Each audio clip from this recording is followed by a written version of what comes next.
살아계신 하나님 말씀은 시편 42편 1절, 2절 우리 두 절의 말씀입니다. 우리 시편 42편 1절, 2절 말씀 우리 한 목소리로 함께 말씀을 봉독합니다. 하나님이여, 사슴이 시냇물을 찾기에 갈급함같이 내 영혼이 주를 찾기에 갈급하나이다. 내 영혼이 하나님 곧 살아계시는 하나님을 갈망하나니 내가 어느 때에 나아가서 하나님의 얼굴을 배울까. 아멘. 살아계신 하나님 말씀입니다. 여러분에게 만약 천불이 생긴다면 지금 말씀드리는 두 가지 중에 어떤 것을 하시겠습니까? 건강을 위해서, 자신의 건강을 위해서 산삼, 농축액 같은 그런 건강식품을 사시겠습니까? 아니면 명품을 사시겠습니까? 아마 어떤 분은 건강식품을 사시는 분도 있을 거고요, 또 어떤 분은 또 명품을 사는 분도 있을 겁니다. 이렇게 서로 다른 것을 선택하는 것은 무엇 때문입니까? 의식하는 대상이 다르기 때문이죠. 의식하는 것이 어떤 것이냐에 따라 우리의 행동과 선택이 달라진다는 겁니다. 건강식품을 선택하는 사람은 자기 자신에게 유익이 되면 그것으로 충분하죠. 그것으로 만족하는 겁니다. 그러나 자기 자신보다 남을 더 많이 의식하는 사람은 보이는 것이 중요하기에 명품을 선택할 거라는 것이죠. 자기 자신을 생각하느냐, 다른 사람을 의식하느냐에 따라 우리의 선택, 우리의 행동은 달라진다는 겁니다. 그런가 하면 우리 여성분들은 화장을 합니다. 그죠? 오늘도 다 화장하고 오셨잖아요. 화장하는데 보니까요, 시간이 좀 많이 걸리더라고요. 눈 화장을 하는데 적어도 15분, 20분 걸리더라고요.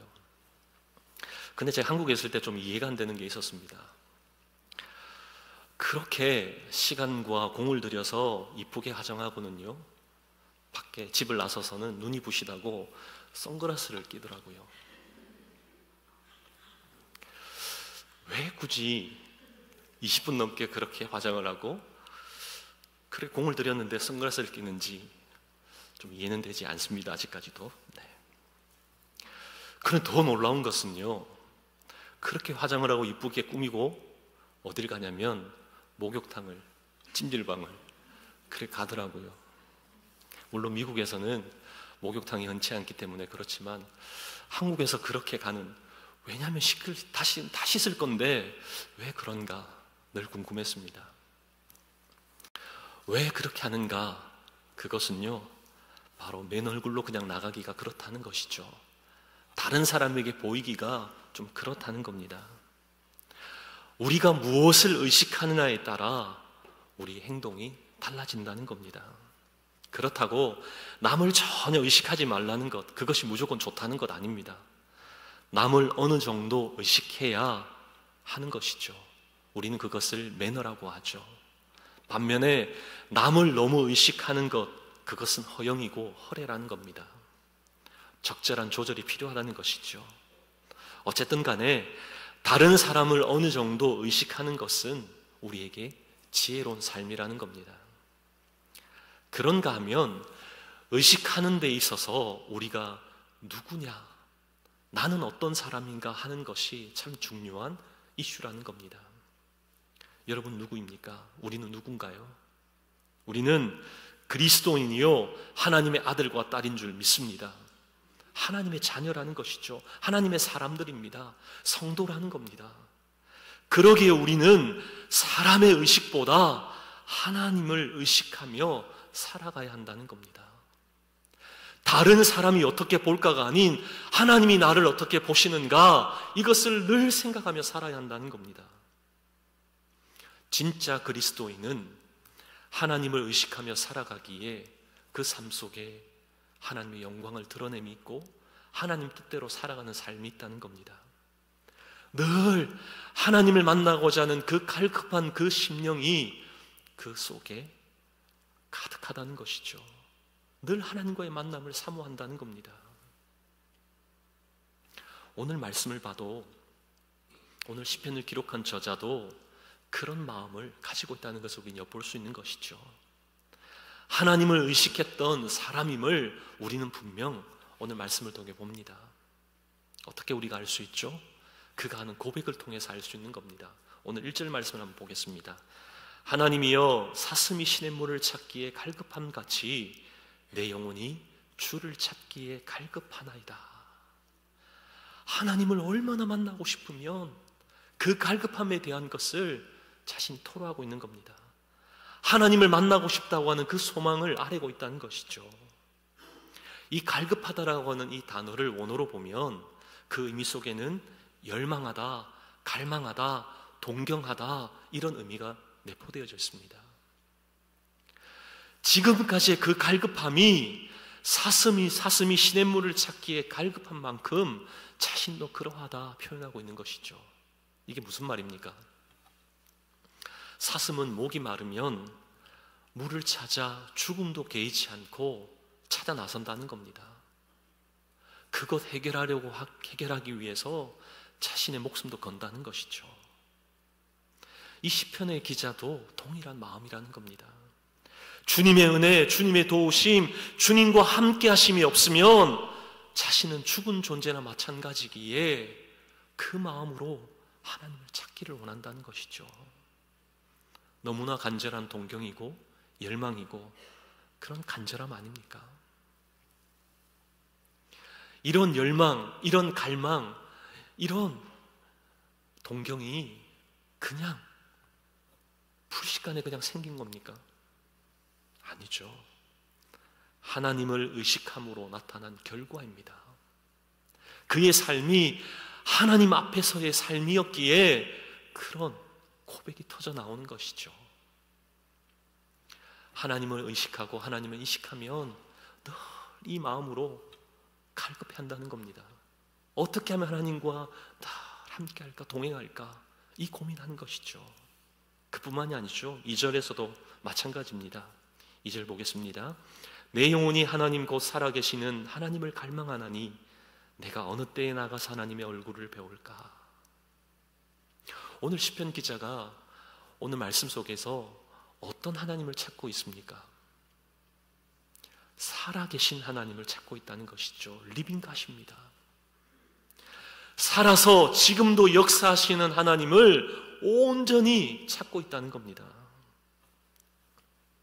그의 모든 인생의 그 모든 삶의 여정, 그 문제들을 살아계신 하나님만이 해결하실 수 있다.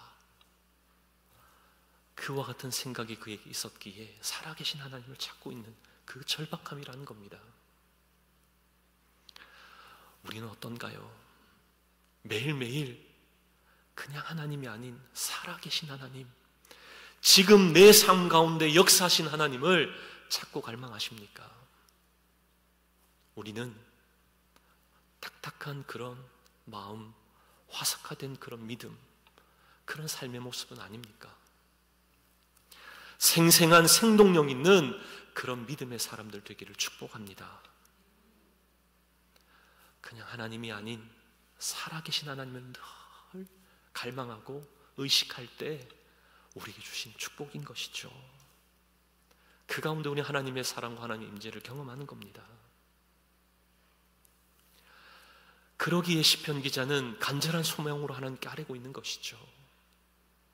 단 하나의 소망이었습니다. 살아계신 하나님으로 충만해지는 것, 그 갈급함을 아뢰고 있는 겁니다. 이것은 바로 하나님과의 영원한 동행이며 하나님과의 만남을 동경하는 것이죠. 그는 이런 삶이 그냥 가만히 있다고 우리 하나님 그냥 주시는 겁니까? 아니죠. 살아계신 하나님을 항상 의식할 때 우리에게 허락하시는 줄 믿습니다. 리빙갓이 살아계신 하나님이 우리 의식의 전부가 되고 일상이 되고 삶 전체가 될 때 우리는 그 하나님을 온전히 바라보게 되는 그 축복을 누리는 줄 믿습니다. 그러기에 어떤 사람이 기도하는 사람일까요? 하나님을 의식하는, 살아계신 하나님을 의식하는 사람이잖아요. 누가 순종하고 누가 충성합니까? 어떤 사람이 전도하고 어떤 사람이 삶 속에 있는 그 죄와 씨름하며 그렇게 나아갑니까? 살아계신 하나님을 의식하는 사람인 것이죠. 하나님을 의식하는 사람이 그렇게 살아내는 겁니다. 근데 우리는 어떻습니까? 하나님 의식하며 사는 게 참 쉽지 않잖아요. 그러기에 여러분 하셔야 되는 것은 의도적으로라도 그렇게 하나님 의식 가지며 살아야 한다는 겁니다. 의도적으로라도. 안 되면요, 곳곳에 말씀들 붙여놓으면서 그 말씀과 씨름하면서 하나님과 동행하기를 갈망해야 한다는 겁니다. 그렇게 의식함이 우리를 바꾸기 때문인 것이죠. 제가 이전 교회를 섬길 때 식당 주방을 담당하시는 한 장로님께서 이제 새롭게 장로로 임직을 받고 난 이후 이제 식당 봉사를 열심히 섬기셨습니다. 근데 예전부터 쭉 되어져 왔던 것이지만 교회 냉장고 안에 무언가를 넣어두면 이 물건이 위치를 막 이동하는 겁니다. 여기서도 저기서도 갖다 쓰는 바람에 제대로 남아나지 않는 거예요. 자기가 필요하면 뭐 써버리고 정작 쓸 데는 없고. 그러다 보니 이 장로님께서 어느 날 이 생각이 들더랍니다. 냉장고 문에다가 예수님의 사진을 붙여놓으면 어떨까? 그래서 예수님의 사진을 딱 붙여놓았다는 겁니다. 그러면 예수님 앞에서 예수님 의식하기에 좀 뭔가 달라지지 않을까? 결과는 어떠했을까요? 대성공이었습니다. 위치이동이 그렇게 왕성하던 일들이 잘 있지 않더라고요. 하나님을 의식하지 못할 때와 의도적으로라도 하나님을 의식할 때는 이렇게 달라진다는 겁니다. 하나님을 의식하기 위해 필요하다면 의도적으로라도 우리의 삶 곳곳에 하나님을 의식할 수 있는 그런 환경을 여러분 만드셔야 한다는 겁니다. 그냥 방치하지 마십시오. 그냥 때가 되면 하나님 의식하며 살겠지, 아니라는 겁니다. 의식하며 사는 그 순간 우리 하나님 놀라운 은혜로 날마다 채워주시는 줄 믿습니다. 그렇게 사도 바울이 어떠한 고백을 합니까? 고린도전서 15장 10절 말씀, 우리가 너무나 잘 아는 말씀이죠. 그러나 나의 나된 것은 하나님의 은혜로 된 것이니 내게 주신 그의 은혜가 헛되지 아니하여 내가 모든 사도보다 더 많이 수고하였으나 내가 한 것이 아니요 오직 뭐라고요? 나와 함께 하신 하나님의 은혜로라. 아멘. 사도 바울의 고백이잖아요. 자신이 행한 모든 것, 모든 역사 전부 하나님으로부터 말미암아 하나님으로부터 주신 은혜로 감당한 사역이었다. 그 고백인 겁니다. 하나님 의식하는 인생 가운데 흘러나오는 고백인 것이죠. 또 구약을 보면 다윗도 마찬가지잖아요. 다윗이 하나님으로부터 엄청난 축복을 받아 누렸을 때 그가 어떤 고백을 합니까? 사무엘하 7장 18절 말씀을 보면 우리 말씀을 함께 봉독할까요? 다윗 왕이 여호와 앞에 들어가 앉아서 이르되 주 여호와여 나는 누구이오며 내 집은 무엇이기에 나를 여기까지 이르게 하셨나이까? 아멘.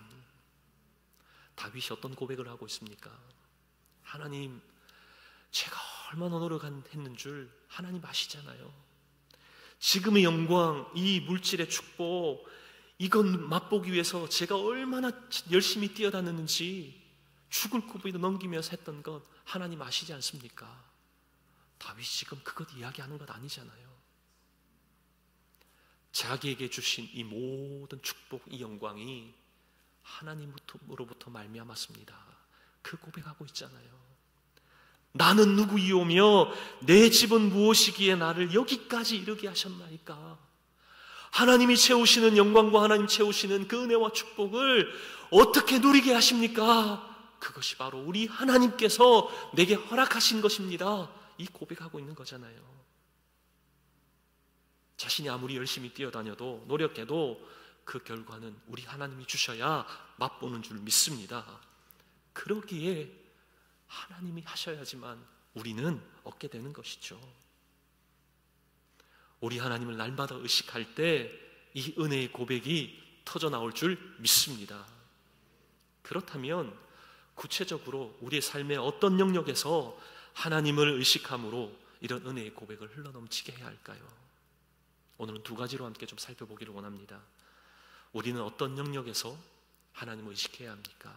첫째로, 하나님께서 창조하신 모든 영역에서 하나님을 어떻게 해야 된다고요? 의식해야 한다는 겁니다. 우리가 사용하는 물건들을 보면 그 물건을 만든 사람, 그 회사, 그 물건 속에 그 의도와 그 생각들이 고스란히 다 담겨져 있잖아요. 무엇 때문에 그것을 만들었는지 우리는 사용하면서 알아가게 되잖아요. 우리 하나님도 마찬가지라는 겁니다. 창조주 하나님께서 저와 여러분을 창조하신 줄 믿습니다. 그 분명한 선포가 어디 나와 있습니까? 창세기 1장 1절에 나와 있죠. 태초에 하나님이 천지를 창조하시니라. 태초에 하나님이 천지를 창조하시니라. 주인 되신 창조주 하나님께서 모든 만물을, 저와 여러분을 우리 하나님이 만드셨다, 창조하셨다, 이 사실을 선포하고 있는 겁니다. 그것뿐입니까? 창조하신 모든 그 창조물 안에 하나님의 지혜와 능력과 권세를, 또 하나님의 완전하심을 그 속에 담아놓았다. 성경은 분명히 증거하고 있습니다. 로마서 1장 20절 말씀을 볼까요? 우리 같이 한번 말씀을 봉독하겠습니다.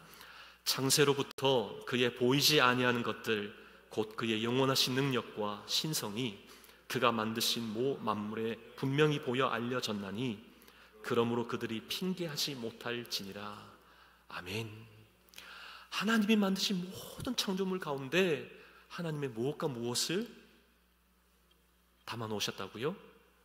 영원하신 그의 능력과 신성을.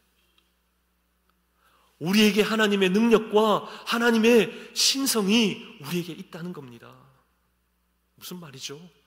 그러기에 우리를 통해서 하나님을 발견할 수 있게끔 우리를 그렇게 지으셨다는 겁니다. 우리뿐만이 아니죠. 하나님이 지으신 모든 것 가운데 하나님이 하나님 되심을 목격할 수 있도록 곳곳에 숨겨두셨다는 겁니다.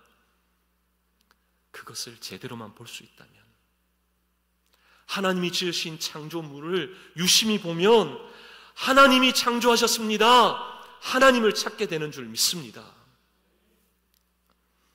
제가 캘리포니아에 살 때 이 캘리포니아에 이제 한국과 같은 그런 횟집이 생겼다고 해서, 그런 가게를 오픈했다고 해서 교육자들 한번 간 적이 있습니다. 갔는데 횟집 사장님께서 멍게를 반을 갈라가지고요 주시더라고요. 이런 멍게 보시면 안에 노란 것밖에 없고 뭐 특별한 게 별로 없잖아요. 그런데 막 움직이고 살아있다는 게 너무 신기하더라고요. 여러분, 해파리는 또 어떻습니까? 해파리 보면 뭔가 제대로 있는 것 같지 않은데 정말 크게끔 그렇게 막 자라잖아요. 우리가 보기에는 어떤 살만한 그런 요소가 없는 것 같은데 그렇게 자라나고 성장하는 것들을 본다는 것이죠. 우리 벌레 싫어하는 분 참 많으시죠? 벌레만 봐도 어떻습니까? 어떻게 저렇게 생겼을까? 그런데도요, 어떻게 저렇게 날아다니고 기어다니고 움직이는지 여러분 보면 신기하지 않습니까? 또 하나님 만드신, 여러분 그 일상에서 자주 접하기에 별 느낌이 없으시겠지만은요, 여러분 물, 여러분 어떻습니까? 물이 어떤 색깔이죠? 투명색이죠. 투명하잖아요. 또 손으로 모으면 흐르잖아요. 여러분 신기하지 않습니까? 여러분 손이 더러울 때 씻으면 손이 깨끗하게 되는 그 물, 누가 창조하셨습니까? 우리 하나님. 물을 어떻게 이런 색깔로, 이런 모습으로, 이런 형태로 만드셨을까 생각하면 정말 놀랍지 않습니까? 하나님 위대해 보이는 것이죠. 우리 사람도 마찬가지입니다. 매일 보기에 그냥 그런 것뿐이지 우리 인체 구조를 보면 신비 그 자체잖아요. 아무리 과학이 발달해도 아직 우리 인체의 신비를 다 풀지 못하잖아요. 우리 하나님이 우리를 그렇게 지으셨다는 겁니다. 창조하신 것 볼 때마다 하나하나마다 하나님 너무나 놀랍습니다. 경이롭습니다. 하나님이 만드셨군요. 하나님이 창조하셨군요. 이 고백이 흘러나올 수밖에 없다는 겁니다. 지구는 어떤가요? 우주와 하늘, 어떤 경계도 보이지 않습니다. 그런데 이 지구에는 공기가 밖으로 빠져나가지 않잖아요. 그대로 지구는 유지되잖아요. 중력 때문에 그런 것 잘 압니다. 그런데 어떻게 공기가 우주로 빠져나가지 않을 만큼의 그런 중력, 우리가 이 땅 가운데 발을 딛고 살 수 있을 만큼의 그런 중력을 어떻게 계산해서 만드셨는지 여러분 그것 볼 때마다 놀랍지 않습니까? 만약 그것이 조금이라도 세면 어떻게 됩니까? 벌써 행성끼리 충돌해서 사라져 버렸을 겁니다. 이것을 무엇으로 설명할 수 있을까요? 우리는 아주 쉽게 설명하죠. 하나님이 만드셨습니다. 하나님이 창조하셨습니다. 그 선포하는 그 순간 우리 하나님 위대하심을 찬송하고 목도하게 될 줄 믿습니다. 그러게 우리는 하나님 만드신 자연을 보면서 찬양을 하며 흘러나오잖아요. 주 하나님 지으신 모든 세계 얼마나 그리 아름다운지요. 벌레를 보면서도 물론 무섭지만 그래도 감사하며 찬양할 수 있다는 겁니다. 모든 창조물 속에 우리 하나님의 세심한 손길과 하나님의 능력과 우리 하나님의 그 완전하심이 담겨 있는 줄 믿습니다. 그러게 우리 하나님을 찬양할 수 있는 것이죠. 하나님을 날마다 우리의 일상, 우리의 그 창조하신 그 모든 것들을 바라보면서 하나님을 의식함으로 날마다 영광과 찬송 올려드리는 저와 여러분 되시기를 주님의 이름으로 축복합니다. 둘째로 우리는 어떤 영역에서 하나님을 의식해야 합니까? 일상적인 삶에서도 하나님을 의식해야 한다는 것이죠. 넓게는 모든 창조하심 속에서 우리는 그렇게 살아야지만 좁게는 우리의 일상에서도 하나님을 의식해야 한다는 겁니다. 우리 하나님 무소부지하셔서 계시지 않는 곳이 없죠. 모든 영역에서 우리 하나님 개입하시고 우리를 이끄시고 인도하시는 줄 믿습니다. 근데 단지 보이지 않는 것뿐이죠. 보이지 않는다고 해서 우리 하나님 계시지 않는 겁니까? 그러게 우리는 삶에 보이는 부분만 봐서는 안 되는 겁니다. 보이지 아니하시지만 우리의 삶 뒤에서 지금도 역사하시는 살아계신 하나님을 볼 수 있기를 바랍니다. 그러한 사실을 분명히 깨달았던 우리 다윗은 시편 3편 5절을 통해 이렇게 고백합니다. 시편 3편 5절입니다. 우리 같이 한번 봉독할까요? 내가 누워 자고 깨었으니 여호와께서 나를 붙드심이로다. 아멘. 여러분, 눕고 자고 깨는 것 그냥 우리 일상이라고 생각하지 않습니까? 그냥 자연스러운, 그냥 우리에게 주어지는 하루의 일상이라고 그렇게 생각하시죠? 그것이 아닙니다. 하나님이 붙드셨기에, 하나님이 인도하셨기에 내게 주신 일상인 줄 믿습니다. 하나님 허락해 주셨기에 내게 주신 일상이라는 겁니다. 내가 누워 자고 깨었으니 여호와께서 나를 붙드심이로다. 이 고백은 매 순간 하나님을 의식하는 사람, 그 사람이 하는 고백이라는 것이죠. 그뿐만이 아닙니다. 다윗이 사울에게 쫓기면서 어느 날 사울 진영에 몰래 들어가 숨었죠. 근데 위기에 처한 그 다윗이 모든 그 진영에 있던 군사들과 사울이 잠을 잤기에 그가 몰래 빠져나올 수 있었습니다. 그냥 우리의 눈으로 볼 때는 정말 타이밍이 맞고 정말 운이 좋아서 그렇게 잠을 자는 그 순간 위기를 모면했구나, 우리는 그렇게 볼 수 있죠. 그러나 성경은 그렇게 말씀하지 않습니다. 사무엘상 26장 12절 말씀을 보겠습니다.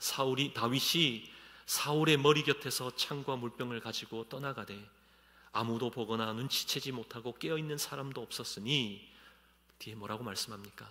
이는 여호와께서 그들을 깊이 잠들게 하셨으므로 그들이 다 잠들어 있었기 때문이었더라. 아멘. 너무 놀랍지 않습니까? 하나님을 의식했던 다윗이 고백하는 고백은 우리의 고백과 다르잖아요. 정말 운 좋은 사람의 그런 표현이 아니잖아요. 하나님이 잠들게 하셨기에 내가 그 위기를 모면할 수 있었다, 그 고백하는 거잖아요. 하나님이 하셨습니다, 하나님이 역사하셨습니다, 이 선포하고 있는 거잖아요.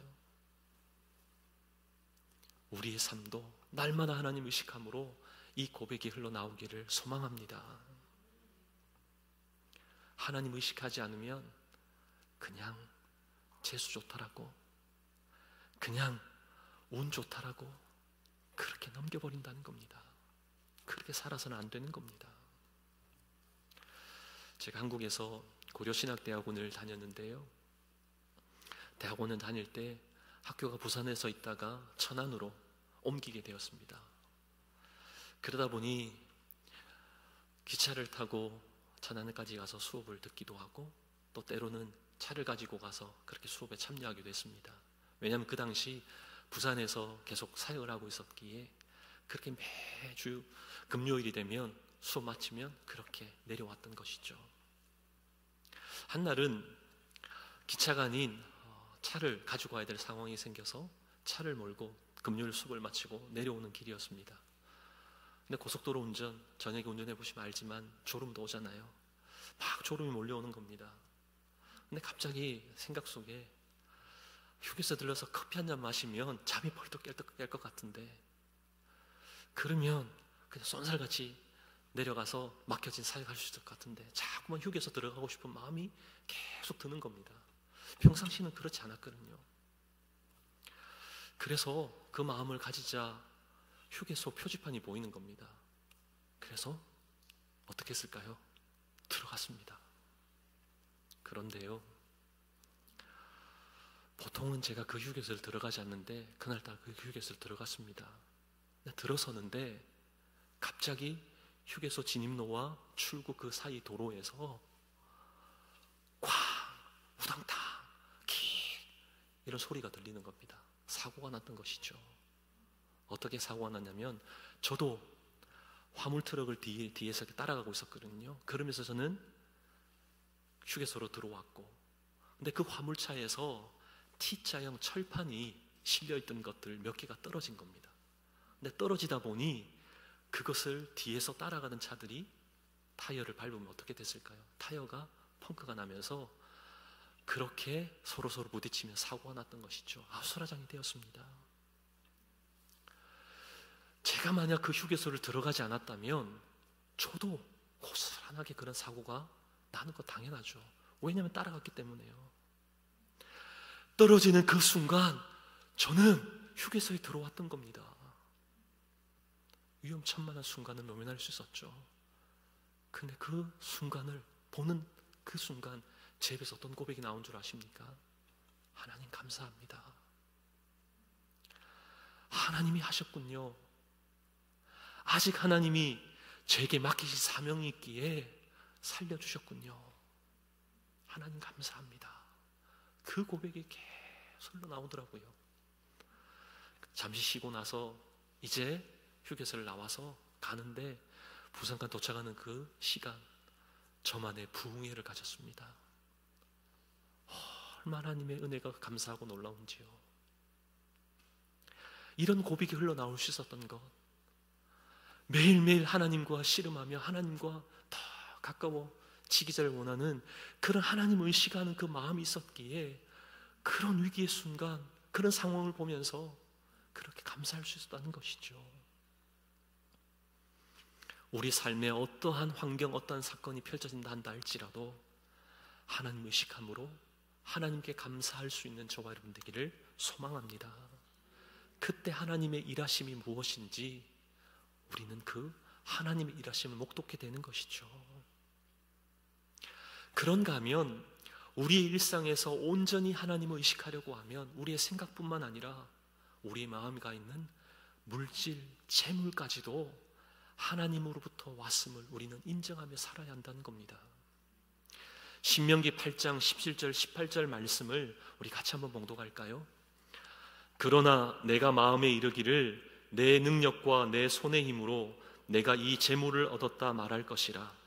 내 하나님 여호와를 기억하라. 그가 내게 재물을 얻을 능력을 주셨습니다. 이같이 하심은 내 조상들에게 맹세하신 언약을 오늘과 같이 이루려 하심이니라. 아멘. 우리 오늘 신명기 8장 17절 18절에 분명히 말씀하죠. 우리가 얻은 재물, 우리의 생각은 내가 한 것, 내가 이룬 것, 내가 그렇게 만든 것, 그러나 말씀은 분명히 우리에게 선포합니다. 여호와를 기억하라. 내게 재물 얻을 능력을 누가 주셨다는 겁니까? 우리 하나님이 주셨다는 것이죠. 하나님이 주신 것을 인정하라, 기억하라. 우리에게 그렇게 말씀하고 있는 겁니다. 하나님을 의식하는 사람은 이 고백할 수밖에 없는 것이죠. 그러기에 우리의 믿음의 삶 속에, 하나님을 의식하는 삶 속에 그동안 헌금 생활이 중단되었다면 다시금 시작하십시오. 온전한 11조를 하나님 앞에 드리지 못했다면 다시금 회복하시기를 바랍니다. 하나님을 의식하는 사람에게는 자연스럽게 나오는 이 모든 것 하나님이 주셨기에 하나님께 드립니다. 하나님이 주셨습니다. 그 놀라운 선포요 고백이 11조 그 헌금이기에 그렇게 헌금 생활하는 겁니다. 그런 자연스러운 행동이 흘러나오는 것이죠. 매일매일 하나님을 의식하면 버거움이 아니라 자연스럽게 감사함으로 감당케 하실 줄 믿습니다. 또한 매일매일 하나님을 의식하며 살아가기 위해서는 일상에서 하나님을 경험하는 훈련을 계속해야 한다는 겁니다. 하나님을 의식하는 훈련을 여러분 하셔야 한다는 것이죠. 주일 예배 한 번 충분치 않습니다. 그러기에 가을부터 이제 2 클래스도 열렸잖아요. 어떤 클래스입니까? 풍성 클래스, 생명 클래스 열렸습니다. 여러분 참석하셔서 주신 말씀의 은혜를 공급받으세요. 예배 드렸다라고 모든 숙제 끝이 아니라 말씀과 씨름하면서 함께 훈련되어져야 하는 것이죠. 제가 매일 주일 강고 때마다 마트리지가 하는 강고가 있죠. 어떤 강고입니까? 매일 하루를 큐티로 말씀으로 시작하십시오. 왜 이런 강구하는 걸까요? 하나님의 의식하는 삶을 살려고 하면 매일매일 이런 훈련이 필요하기에 하시라는 겁니다. 큐티하는 거 힘드시면 새벽기도 나오세요. 새벽기도 나오시면 저절로 그 본문 가지고 함께 은혜를 나눕니다. 그렇게 훈련하셔야 하는 것이죠. 아이를 막 출산한 엄마를 보면 보통 그 엄마에게는 자기의식보다 아기의식이 그 엄마에게 강하게 나타난다는 겁니다. 아기를 출산하자마자 바로 아기의식으로 똘똘 그렇게 뭉쳐지는 것이 아니라 매일 아기의 기저귀를 갈아주고 하루 여러 번 젖을 물리고 또 아기와 눈 맞추는 그런 일상을 하면서 자기의식보다 아기의식이 강해져 간다는 겁니다. 그러기 아이를 위해서 잠을 제대로 자지 못해도 그렇게 버티는 것이고요. 그렇게 아이를 잘 양육한다는 겁니다. 반복되는 사랑, 반복되는 그 시간 속에 그렇게 아기의 그런 의식, 아기의식이 강하게 드러나게 된다는 것이죠. 그리스도인들도 마찬가지라는 겁니다. 일주일 단 하루 교회 온 것으로 여러분 만족하지 마십시오. 자기의식보다 하나님의 의식이 더 강해지려고 하면 매일매일 말씀과 씨름하셔야 되고 예배의 자리, 은혜의 자리라고 하면 힘써 달려나가셔야 한다는 겁니다. 그 가운데 하나님 의식하며 사는 기쁨을 맛보는 것이죠. 그렇게 하는 가운데 우리도 모르게 자기의식이 날마다 죽고 하나님 의식의 그 상승작용이 우리 가운데 막 활성화되어진다는 겁니다. 그거 저절로 되는 것 아닙니다. 매일매일을 주의 말씀으로 주의 은혜로 씨름하는 저와 여러분 되기를 원합니다. 에녹이 하나님과 동행했다. 무슨 말일까요? 하나님과 동행했다는 것은 저는 하나님 의식의 상승작용이 그게 날마다 더해졌다. 저는 그렇게 해석하고 싶습니다. 하나님을 의식하는 그 삶이 날마다 더해지니 하나님과 함께 할 수밖에 없잖아요. 우리의 삶도 하나님 의식의 상승작용이 활발하게 일어나기를 원합니다. 그렇게 될 때 우리의 삶이, 우리의 모습 속에, 우리의 일상 속에 우리에게 주어진 창조한 그 모든 것을 바라보며 하나님만을 높여드리고 찬양하는 그런 귀한 믿음의 사람으로 서게 하실 줄 믿습니다. 이번 한 주간 그렇게 살아가기를 힘쓰십시오. 우리 하나님 의식하면서 매일매일 그 의식하는 훈련하면서 우리의 일상도 하나님 만드신 모든 자연 속에서도, 모든 만물 속에서도 하나님의 이름을 높이고 찬송하며 하나님과 영광을 올려드리는 저와 여러분 되시기를 주님의 이름으로 축복합니다.